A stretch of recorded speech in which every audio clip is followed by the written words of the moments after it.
Two parents face drug charges after their elementary school-age child turned them in at school. WBTV's Tom Rousey live tonight in Matthews. And Tom, police say this child did the right thing. Yeah, they do, and we're here outside the police department. Now, we know the name of the school where this happened, and we certainly know the name of the parents.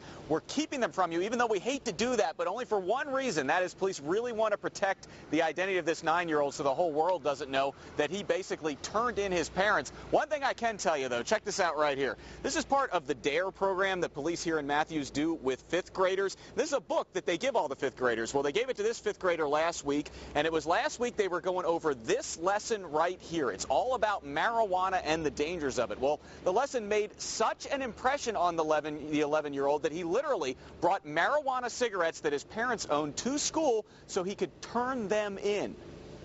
Did this take a lot of guts for this kid to do this?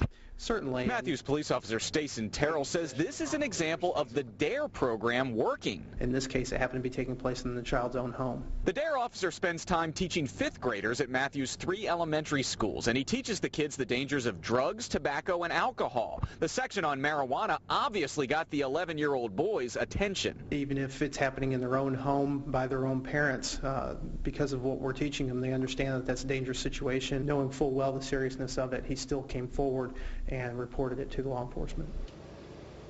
And police say normally they wouldn't advocate actually taking the drugs to school to turn somebody in, but they say this kid, he really did do the right thing in their eyes. They totally respect what he did, and he had the best of intentions, and they say they want more kids to do this kind of thing. By the way, I did talk off camera with the father who was turned in by his son. He tried to defend himself, saying, look, I don't give drugs to my kids. But I said, yeah, but your kid obviously had access to the drugs, and he said, well, that's nobody's business, and we didn't have much more conversation beyond that. Back to y'all. Well, it is the court's business. Now, Tom, is this boy still with his parents?